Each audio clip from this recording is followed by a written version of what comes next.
for us today.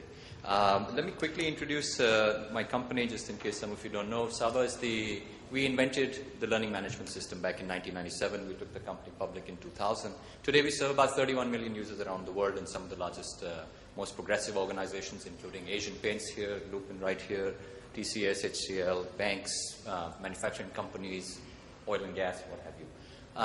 And in all of the cases, we are bought by companies that want to substantially change their businesses. That's the whole point of why people buy. And I think, why don't I start with a few facts? I get the advantage of sitting in a company that does have a global view, gets the advantage of the best think tanks, and gets to talk to gentlemen like this all the time with their practical experiences. And we get the advantage of being able to cull that and replay it back to you. So I don't claim any special knowledge. I'm not a practitioner like you are. I'm here to present some data back to you that I hope will be useful, allied to the stuff that you heard on how you can make things effective and make a business impact. Let's state some facts of life. They're very cliched, but they're facts of life. It's like saying the sun rises in the east and sets in the west. Business cycles are shorter, we know that. Newspapers around the world, not in India, they're doing very well, but around the world, 150-year-old businesses have disappeared overnight. We know what happened to Kodak. We know what is happening to mobile phone providers that have been dominant for 25 years and suddenly they have no business anymore. So the reality is business has changed at a pace that we really don't understand. It has accelerated at a level that we don't understand. You know, we can talk about setting up curricula and courses and setting up things. The reality is entire industries form, mature, and die in a 5-year cycle these days. A crisis like 2008 wipes out organizations that have existed for 200 years. So what do? What else has happened? The world is flat. Competition is global. We sit here and we have representation from all parts of the globe here. All the companies here are globalized to various degrees. We use all the people, all of you are well educated. You're well up to speed on what is going on anywhere in the world. And you have the same thought processes and you're competing with the same companies. There are no borders. Google sells in India. Facebook is one of the largest sets of users in the world on Facebook are from India. So here we are. We're no longer the India of 15 years ago even, as little as 15 years ago. So technology is accessible. It's available to all. If you want to form an airline company today, there are 2 companies you buy planes from. You buy petrol from the same guys. You park at the same airports. You pick up the same online ticketing system. What's different? If you're a bank, you use the same core banking, you use the same systems, you trade the same commodities, you trade the same derivatives, you carry the same risk and the same compliance and the same Sarbanes-Oxley acts around you. So what's different? The reality is, and our thesis has been for the last 15 years, that's why we started our business, is that the only factor differentiating companies anymore is people. And not just their employees, but their entire extended value chain. There is no difference. There is nothing else that is different. And then the only differentiator is how quickly can those people adapt and be aligned to changing circumstances. Because change will happen at rates that we did not imagine before. And when that happens, the organization's ability to learn quickly is the core differentiator. And when that happens, L&D is no longer a cost center. It is the critical strategic enabler. It is a key partner in the business. It is a CXO suite member. It's very simple. That's just the fact of life. We were very fortunate. We've been partnering with CLO Magazine, a very well-respected group around the world. They ran a survey over 600 learning organizations around the world. I have some of their metrics and some of our interpretations around it to share with you. They really looked at saying, where are learning organizations on this sort of maturity curve? How are they being perceived? And what are the cost centers? What distinguishes the strategic enablers from the cost centers? One of the major findings, obviously, a CLO role has truly arrived. But what does that C really imply? It's not just the promotion. It really implies a very different expectation.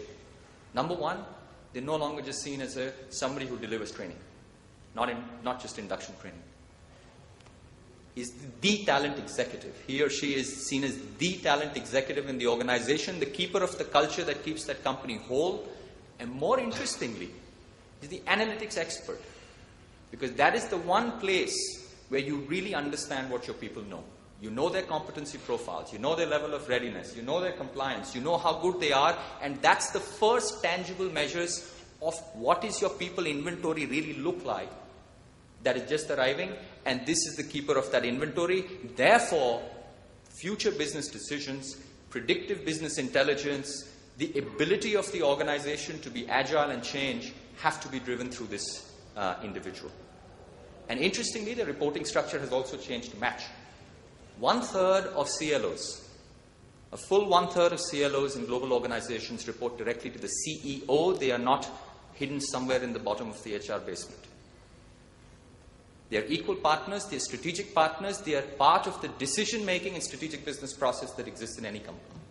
That is the expectation from us, and more interestingly, the expectation from us is that we must talk the language of business. And you'll find that a number of the CEO, almost a quarter of the people surveyed, came from not learning and not HR backgrounds. They came from line of business to drive the learning needs of the organization. You know, you have gentlemen here that have all been practitioners at various levels, even though they may have had formal training in learning.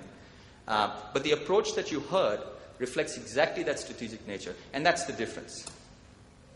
But let's step back a little bit. How do we measure our stuff?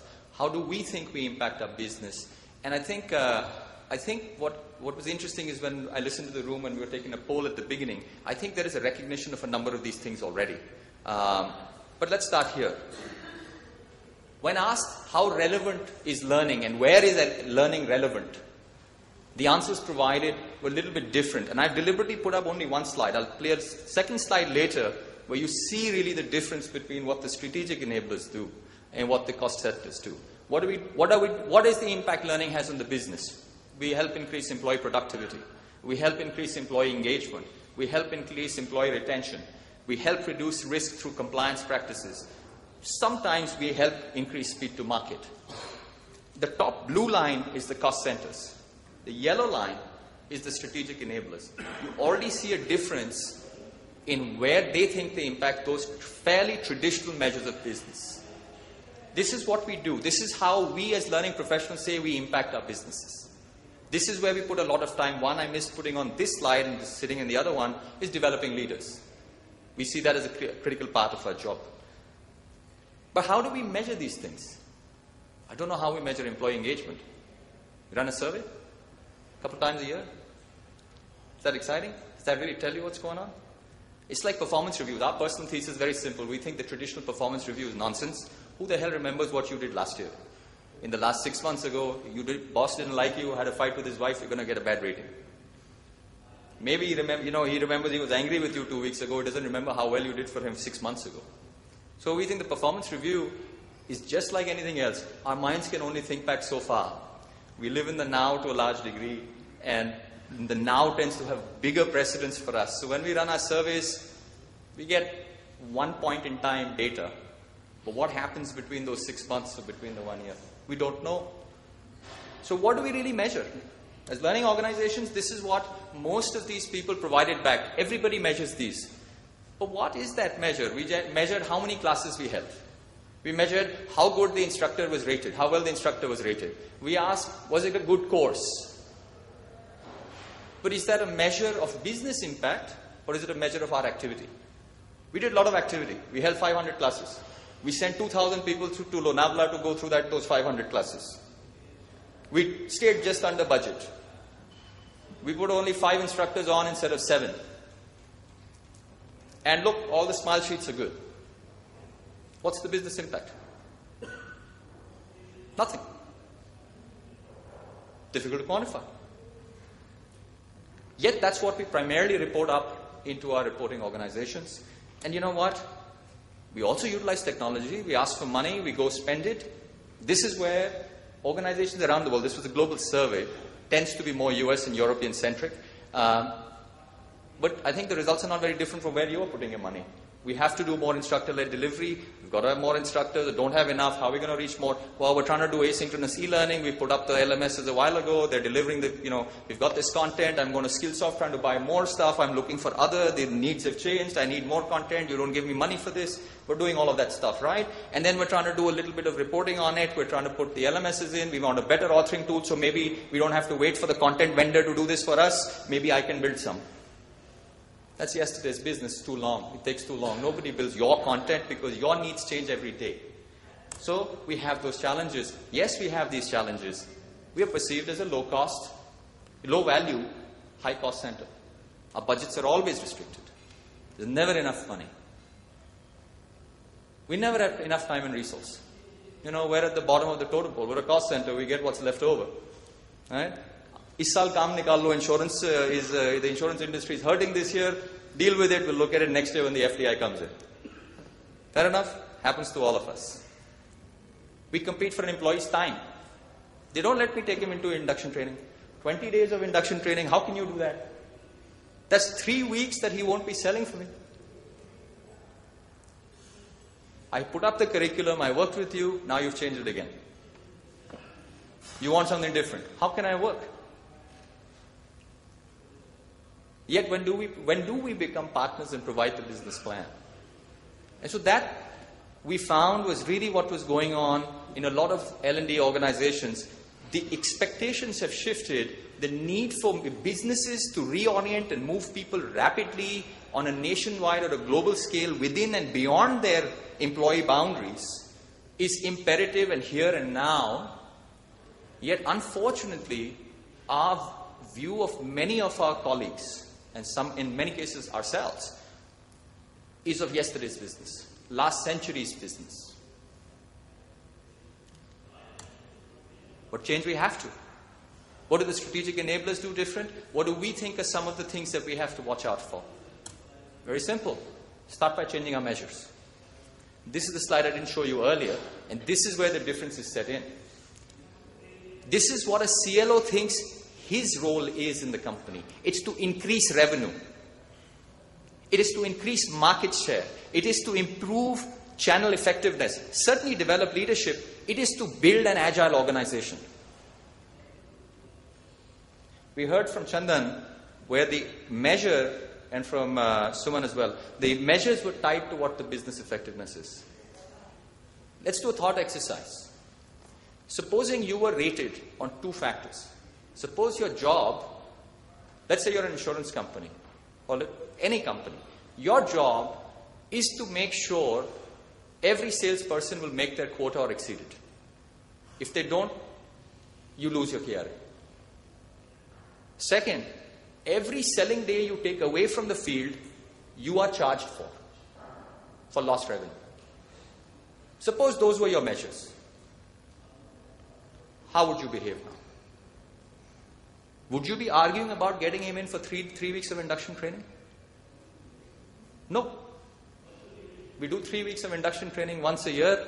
Does he remember anything 2 weeks later? I did. I don't remember anything I studied in college. I promise you. I don't remember at all. All those board exams we took, in the college classes we took, I don't remember a damn thing. It was 25 years ago. Does somebody really remember that 3 weeks of training? Or do they remember the friends they made or the parties they went to or they hung out on the side? So if those were your KRAs, if the learning organization truly felt it wanted to make business impact, then that's the business impact. How many insurance organizations are setting KRAs on their learning organization's head? It says, I want to make sure that every loan agent sells 4 extra policies compared to last year. Suppose that was your KRA. What would you do? And that's what happens. When you become strategic, when you recognize that the factors of production are people, that the efficiency, productivity, capability, alignment and readiness of those factors of production are entirely in your hands, the company's ability to compete is entirely in your hands, then the metrics you use have to be very different. And when you recognize that you are that critical to the business, you completely start thinking about your problem very differently. And so strategic enablers are 40% more likely to demonstrate the impact of training on the business, and you see a 20% increase in their budget in a year. People are happy to give them more money. They are twice as more likely to have a formal process of mapping training to business strategy. They go through processes of understanding, as they did, what is the business challenge we're trying to solve, Partnership is created. You saw the perfect case study right there. You saw another clear set of measures. If you don't achieve them, that 6 months of training is a waste. If that number is not coming down for the mean time to repair or the first visit, it's not worth it. That's what strategic enablers do. They understand the business. They understand the imperatives. The measures are not just for learning alone or for the line of business alone. They're partnered. They cannot be achieved by either side alone. They must be achieved together. What else do we have to change? We have to change our mindsets on who we train. It's no longer enough to just train employees. It's not just about employee engagement. It's about loan engagement, loan agent engagement. It's about insurance agent engagement. It's about service quality engineer engagement. It's about DishNet having, his system engineer in the field be engaged. Because if they're not, they're the guys that are responsible for your brand, your service quality, your perception, your customer satisfaction, everything. How often do we worry about their engagement? Strategic enablers focus beyond the enterprise. More and more, they train far beyond the enterprise, not just to partners, but sometimes customers, and often into suppliers as well now. We live in ecosystems that we can't survive in if we only stay within our 4 little boundaries. What else do we change? Lots of stuff around how we train. It cannot be an event. We cannot compete with the business priority that we have to hit.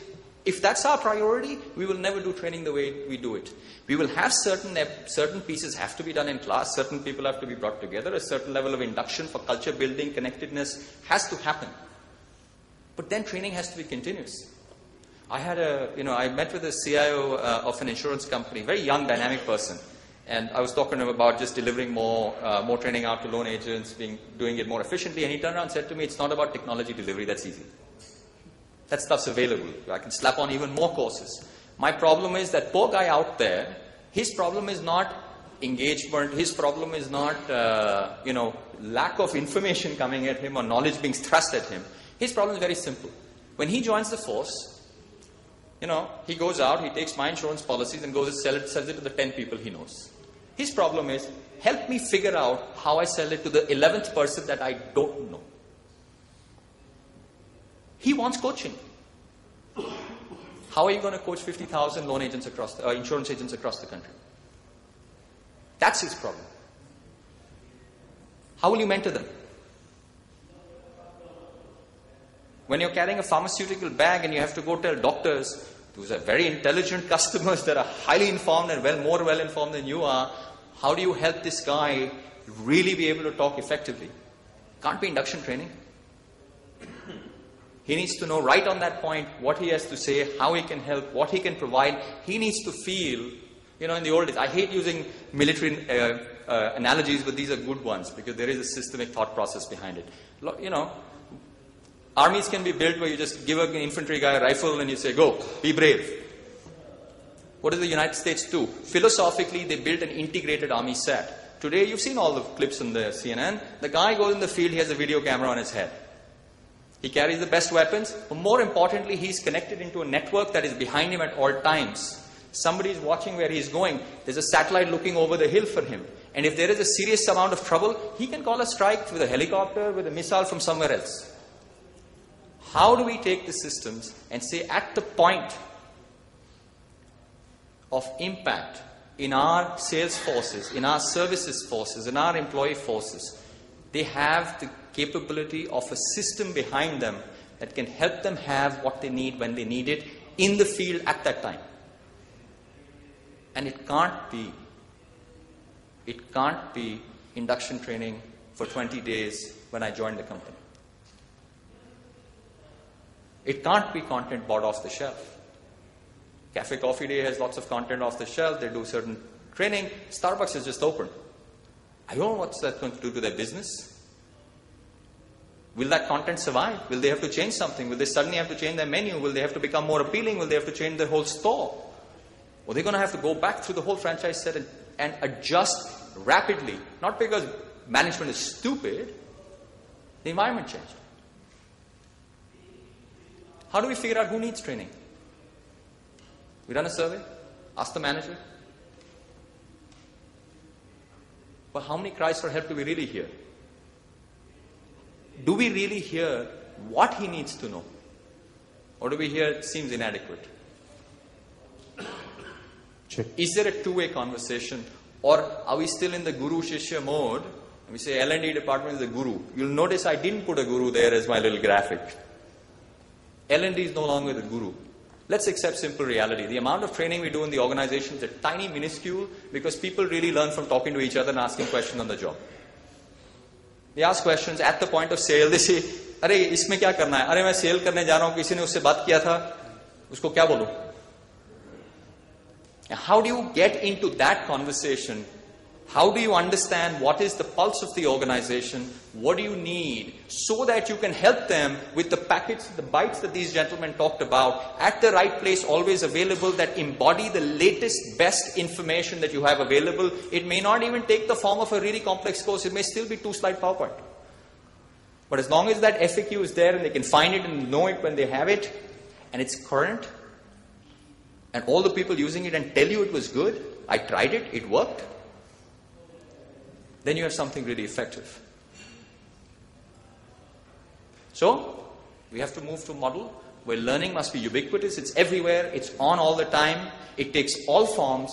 It takes forms of bites and nuggets and conversations and talking to experts and grabbing that. And yet, we need to put our fingers on those strings. We are the traffic cops. We are the strategic enablers. Our job is to enable the organization to connect to all of the knowledge it needs wherever it may arise, whether bottom up, whether generated up and set down top down, whether shared, whether through us and delivered by us or otherwise. And we think that that's really what's going to happen. So suddenly we will have no shortage of trainers. Everybody's a trainer. That's really where your knowledge resides. It's continuous, it's constantly up to date. People tell you whether it's relevant or not.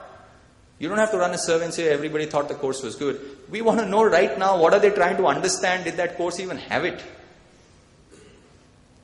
And you want to know that in real time. So that's really what's going on. So a layer of technologies is being created now. You've heard the terms. I won't necessarily plug mine. Yes, certainly we have stuff to offer. But we think that the internet technologies, mobility, but more importantly, internet technologies have to be co-opted. The social technologies have to be co-opted. Your user base is conditioned to them. They're already on Facebook. They're already mobile, they're already on Facebook, they're already on email, they're already connected. There is no longer the old days of, we're trying to automate the bank. Bank union is on strike saying computer operator ko extra paisa dena padega. Our people are already asking for this. They want to be connected, they want to see it. And these products, these technologies span the globe. They span employee and customer boundaries. You can have two-way communication and you can actually know the level of engagement based on who's sharing. And you get very interesting analytics today, where you not only can look at the profile of people, how are they contributing, what is their engagement, you can even see how information flows in your organization. Who are people following and learning from? Who are they asking the most questions to? You know what? That guy may not be swimming up in your performance review at all. Hell, when we take out the bottom 5%, we may fire the guy and discover that we really lost something big that we didn't even know that it existed. We don't really understand our organizational network DNA, and we need to. And the kind of data that you can cull isn't just pie charts and stuff. This is real data that tells you can drill down to individuals and organizations and collect the metrics from different places. The technologies allow you to sweep these together from myriad sources, so that in real time you actually know what is going on in the organization, what is the need, what is lacking, what is the hole, how can you help fill that quickly and make a substantial difference to the business, to the metrics, and really make sure that your organization is successful, not that we just delivered some classes. Thank you very much.